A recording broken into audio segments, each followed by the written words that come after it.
Everyone, बहुत बहुत स्वागत है आप सभी लोगों का इस अमेजिंग से सेशन के अंदर। तो जो हम लोगों ने यहाँ पे सीए फाउंडेशन लॉ के रिगार्डिंग टेस्ट लिए थे बेटा, इंडियन पार्टनरशिप और सोगा के ऊपर, ये उस टेस्ट का डिस्कशन होने वाला है यहाँ पे। मतलब जितने भी हमारे आंसर्स, जितने भी सारे लोगों ने टेस्ट दिए, तो आप बढ़िया से इस आंसर्स को यहाँ पे मैं आपके साथ आंसर्स डिस्कस करूंगा कि क्या क्या आंसर होने चाहिए, आपने कैसे मार्क्स को अलोकेट करना चाहिए, सारा डिस्कशन मैं आपके साथ यहाँ पे करने वाला हूँ। एक बात मैं आपको बता दूं, अगर आपने टेस्ट नहीं दिया है तो इस वीडियो के कमेंट सेक्शन के अंदर मैंने टेस्ट पेपर की लिंक दे के रखा हूं, आप जाइए और टेस्ट पेपर को दीजिए और उसके बाद आके आप इस वीडियो के डिस्कशन को देख सकते हैं। राइट, चलिए शुरुआत करेंगे सबसे पहले सेशन की। अगर मैं बात करूं सबसे पहले क्वेश्चन के अंदर, what do you understand by caveat emptor and what are the exception of this rule. मेरे हिसाब से बहुत ही डायरेक्ट सवाल यहाँ पे पूछा गया था। 6 मार्क के लिए सवाल था, 1 मार्क आपको कैविट एम्प्टर समझाने के लिए था कि कैविट एम्प्टर का मतलब क्या है करके। लेट द बायर बीवेयर, मतलब कि यहाँ पे सेलर की कोई भी ड्यूटी नहीं है, गुड्स जो हम लोग सोल्ड कर रहे हैं उसके बारे में बताने की, ये सबसे इसके रिगार्डिंग आपको 1 मार्क देना है। फिर अगर मैं बात करूं, अब देखिए, फिर अब ये बाकी सब चीजें अगर आपने नहीं लिखा तो भी चलेगा, लिखा तो बहुत अच्छी बात है।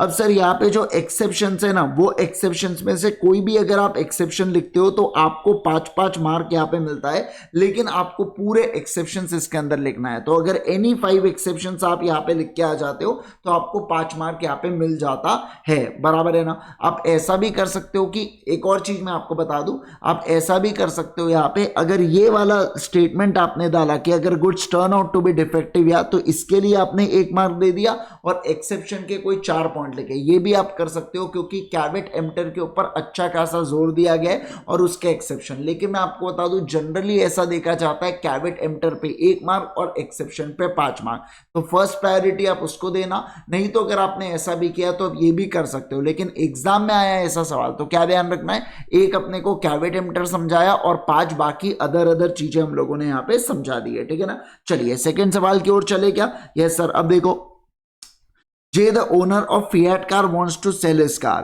For this purpose, he handed over car to pay a mercantile agent for the sale price of at not less than 50,000. Agent sells the car for 40,000 to A, who buys the car in good faith and without giving notice of fraud. P misappropriated the money. Also, J sues A to recover the car.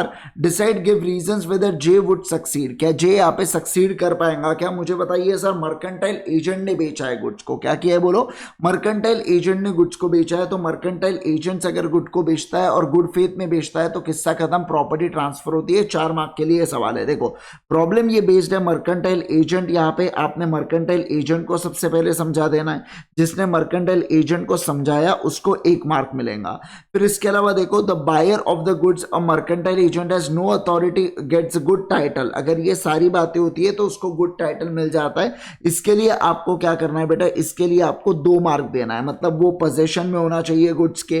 फिर इसके अलावा ordinary course of business में होना चाहिए, good faith होना चाहिए, और should not यहाँ पे नो अथॉरिटी टू सेल, ऐसा ना देखे। हर एक चीज के लिए आधा आधा मार्क दिया गया, मतलब 2 मार्क यहाँ पे, 1 मार्क ऊपर। उसके बाद फैक्ट्स ऑफ द केस के ऊपर कोई आंसर नहीं, और कंक्लूजन के ऊपर अगेन आपको यहाँ पे 1 मार्क देना है क्या, बिल्कुल बिल्कुल आपको यहाँ पे 1 मार्क देते हुए चलना है। ये आपके आंसर राइटिंग, ये आपका आंसर डिस्ट्रीब्यूशन यहाँ पे रहने वाला है। कौन से केस के अंदर, ये यहाँ वाले केस के अंदर। मुझे बताइए क्या कार रिकवर कर पाएंगे क्या नहीं कर पाएंगे सर, क्योंकि मर्केंटाइल एजेंट अगर ऑर्डिनरी कोर्स ऑफ बिजनेस और ये चारों कंडीशन को सेटिस्फाई कर रहा है और सामने वाले को प्रॉपर्टी दे देता है तो वो प्रॉपर्टी ट्रांसफर मानी जाती है। यानी कि मानेंगे हम ऐसा कि गुड्स हमारे सोल्ड हो गए। क्या कहा हमने, मानेंगे हम ऐसा कि गुड्स हमारे सोल्ड हो गए, बराबर है ना। चलिए अब आंसर नंबर 3 की ओर चलेंगे दोस्तों। Answer number 3, D sold some goods to E for 5 lakh on 15 days credit. Mr. D delivered the goods on due date. E refused to pay for it. State the position and rights of Mr. D as per the Sale of Goods Act. तो चलिए आइए, बहुत बढ़िया। अब यहाँ पे D के इसमें वो क्या होता है बेटा, D यहाँ पे अनपेड सेलर, ये आपको बताना है सबसे पहले कि D अनपेड सेलर है, ये इसके लिए आपको 1 मार्क मिलेगा, ठीक है। फिर राइट्स ऑफ डी के अंदर यहाँ पे 3 राइट्स के बारे में यहाँ पे इन्होंने चर्चा की है। तो राइट्स ऑफ डी के अंदर यहाँ पे आपको जैसे आपने यहाँ पे मिस्टर डी के रिगार्डिंग बता दिया, तो राइट्स ऑफ डी के अंदर कौन से राइट्स उसको आएंगे, तो यहाँ पे भी आपको क्या करना है, यहाँ पे भी आपको मार्क्स देते हुए चलना है बेटा जी। ठीक है, तो यहाँ पे भी आप लगभग समझ लीजिए सूट फॉर प्राइस के अंदर यहाँ पे आपको ये सारी चीज़ों के लिए बेसिकली यहाँ पे 5 मार्क आपको अलोकेट करना है। ठीक है ना, ये सारी चीज़ें यहाँ पे 5 मार्क के लिए अलोकेट हो जाती है, लेकिन ध्यान रखना इसके अंदर समझाने के भी आपको मार्क्स मिलेंगे। देखो सूट फॉर प्राइस ये सब चीजों के लिए 1 मार्क होने वाला है, मतलब ये जो अगर आपने लिख दिया ना इसके लिए 1 मार्क है, इसके लिए 1 मार्क है, इसके लिए 1 मार्क है, लेकिन ये कंटेंट अगर आपने क्वेश्चन के रिस्पेक्ट में समझाया है तो अगर तीनों में समझा दिया तो यहाँ पे आप 2 मार्क दे देना, या एक आधे में समझाया तो आप यहाँ पे 1 मार्क दे पाएंगे। बाकी आपको अगर एक में भी नहीं समझाया तो बस किस्सा खत्म, 0 मार्क यहाँ पे दे देना। देखो यहाँ पे भी जैसे सेक्शन नंबर 73 अप्लाई होगा, इसके बारे में भी आप बताएंगे, तो ये सारे आंसर्स को इस तरीके से आपको प्रेजेंट करते हुए चलना है। तो ये आपका आंसर 3 हुआ। अब देखो कौन से 3 प्रकार के राइट्स होते हैं, प्राइस के लिए सूट कर सकते हैं, डैमेजेस के लिए कर सकते हो और इंटरेस्ट के लिए भी आप सूट कर सकते हो। ये तीनों चीजों के लिए आप केस कर सकते हो। क्या कर सकते हो बोलो, केस कर सकते हो, इस बात का आप ध्यान रखेंगे। सर फिर आता है क्वेश्चन नंबर 4 के ऊपर हम लोग आएंगे, ये बहुत ही सही है। एक्स और वाई क्या पार्टनर्स बोलेंगे क्या? 4 केस आपको यहाँ पे देखे रखे थे, 4 मार्क का सवाल था, समझ गए होंगे आप, हर एक केस के ऊपर 1 मार्क है।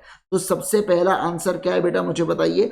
आर्या पहले इसमें को ओनर है तो वो यहाँ पे नहीं माने जाएंगे सर पार्टनर्स। दूसरे वाले केस में क्या बोला जा रहा है, दूसरे वाले केस में भी बोला जा रहा है कि वो को ओनर्स है और ग्रॉस रिटर्न्स को शेयर कर रहे हैं तो नहीं माने जाएंगे। उसके बाद ऑल एसेंशियल ऑफ पार्टनरशिप, तो यहाँ पे हम लोग कहेंगे पार्टनरशिप एग्जिस्ट कर रही है यहाँ पे। ठीक है, तो पार्टनरशिप के डेफिनेशन को समझाया और बोला कि पार्टनरशिप एग्जिस्ट कर रही है। और आखिरी केस में क्या बोला जा रहा है, यहाँ पे पार्टनरशिप एग्जिस्ट नहीं करती है क्योंकि केवल और केवल प्रॉफिट का शेयर हो रहा है जो प्राइमा फेसी एविडेंस है, लेकिन क्योंकि वहां पे म्यूचुअल एजेंसी नहीं है तो हम लोग कहेंगे पार्टनरशिप एग्जिस्ट नहीं करती। तो इस आंसर्स को आप ऐसे डिफाइन करेंगे बेटा, डिफाइन करते हुए चलेंगे तब जाके आपकी बात बनने वाली है। ठीक है ना, चलिए आ जाओ। उसके बाद अगर मैं बात करूं आंसर नंबर 5 की ओर हम लोग चलेंगे। Answer number 5, answer number 5, answer number 5 आ जाओ यहाँ पे। Ram and company a firm consist of a 3 partners A, B and C having 1/3 share. According to A and B, activities of C are not in the interest of partnership और वो expel करना चाहते हैं उसको। Advise A and B whether they can do so by quoting the relevant provision of Indian Partnership Act. तो क्या वो expel कर सकते हैं किसी पार्टनर को, इसके ऊपर सवाल बोला जा रहा है। ठीक है ना, तो क्या एक्सपेल्शन पॉसिबल है क्या? सबसे पहली बात तो यहाँ पे आपको कंडीशन लेट डाउन है। देखो it is not possible for majority to expel from the without satisfying the condition, मतलब मेजॉरिटी से आप कर सकते हो पर कंडीशन को सेटिस्फाई करना होगा। इसके ऊपर 1 मार्क आपको मिलेगा और ये तीनों कंडीशन के ऊपर 1-1 मार्क यानी कि 3 मार्क आपको मिलेगा। मतलब कॉन्ट्रैक्ट में होना चाहिए, मेजॉरिटी में होना चाहिए और गुड फेथ में होना चाहिए। गुड फेथ का मतलब होता है इंटरेस्ट में हो और expel serve with a notice हो, तो हम लोग कहेंगे यहाँ पे बस आंसर यहाँ पे आपका बन जाता है। बराबर है क्या? तो ये आपका आंसर निकल के आता है कि majority expel only if condition अगर सेटिस्फाई होती है तब जाके हम लोग यहाँ पे एक्सपेल्शन कर सकते हैं।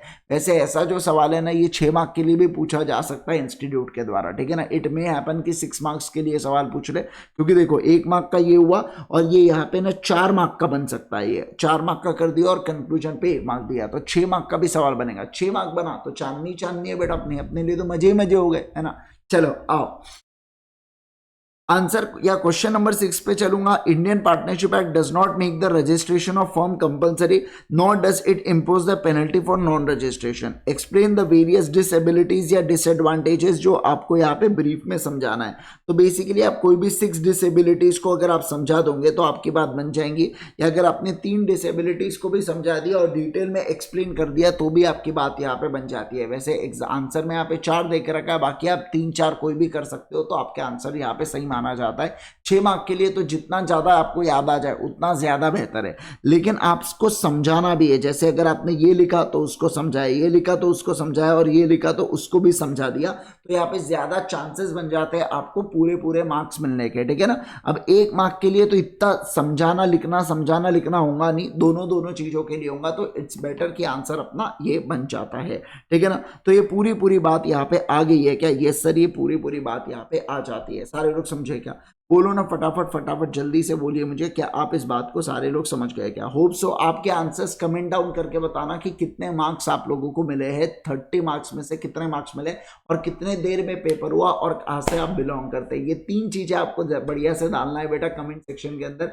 जरा देखिए कि कितने मार्क्स, ऑनेस्टली डालिएगा, उसमें कोई छुपाने वाली बात नहीं है। आप बिल्कुल बढ़िया से मार्क्स डालिए, ताकि जो देखो क्या होता है, जब आप मार्क्स स्टेट करेंगे ना बेटा, आपको खुद को ही लगेगा यार मेरी मेहनत यहाँ पे कम पड़ गई। अगर आपको मार्क्स कम है, दूसरों के लिए हो सकता है ये मोटिवेशन की तरह काम करे, यार 30 में से मैं 24-25 ला पा रहा हूँ एग्जाम में, बहुत अच्छी अपनी प्रिपरेशन राइट ट्रैक पे चल रही है अभी, जैसी मेहनत मैं अब तक कर रहा हूँ वैसी मेहनत मैं करते रहूंगा।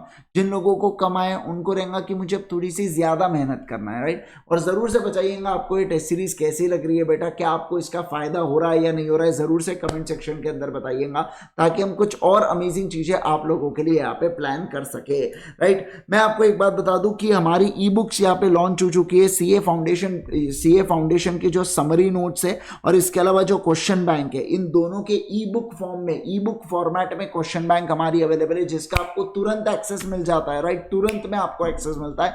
आपको igsir.in के ऊपर जाना है, आप वहां से जब क्वेश्चन बैंक का फिजिकल कॉपी नहीं, जब आप नॉन प्रिंटेबल ई बुक फॉर्म परचेज करते हैं तो आपको मेल के ऊपर आपको एक ऑटोमेटिक मेल जनरेट होता है जहां पे पूरा प्रोसीजर बता के रखा है। तो अगर आप विंडोज ऐप में खोलना चाहते हैं तो विंडोज ऐप में भी खोल सकते हैं, या अगर आप यहाँ पे मोबाइल ऐप में खोलना चाहते हैं तो आप मोबाइल ऐप में भी खोल सकते हैं, कोई टेंशन की बात नहीं है। जो फोन नंबर और ईमेल आईडी आपने डाला था रजिस्ट्रेशन ई बुक परचेस करते वक्त, same phone number email ID जिस भी ऐप में आप पहली बार लॉग इन करेंगे वहां पे आप क्या कर पाएंगे बेटा, वहां पे आप एक्सेस कर पाएंगे, right. Thank you so much once again everyone, bye bye, take care, अपना और अपनों का ध्यान रखिए। क्वेश्चन बैंक बहुत सही चीज है, आपकी काफी अच्छी प्रिपरेशन हो जाती है क्वेश्चन बैंक से, मतलब आपको सारी चीजें आपकी फटाफट कवर हो जाती है। जितने भी आरटीपी एमटीपी पीवाईक्यू दनादन एक ही जगह पे मिल जाते हैं, यूनिट वाइज मिलते हैं क्वेश्चन और उसके आंसर्स, तो एकदम बढ़िया हो जाता है यार, और फटाफट फटाफट आप गो थ्रू भी कर सकते हैं, right. Thank you so much once again everyone, bye bye, take care, see you all in the next session.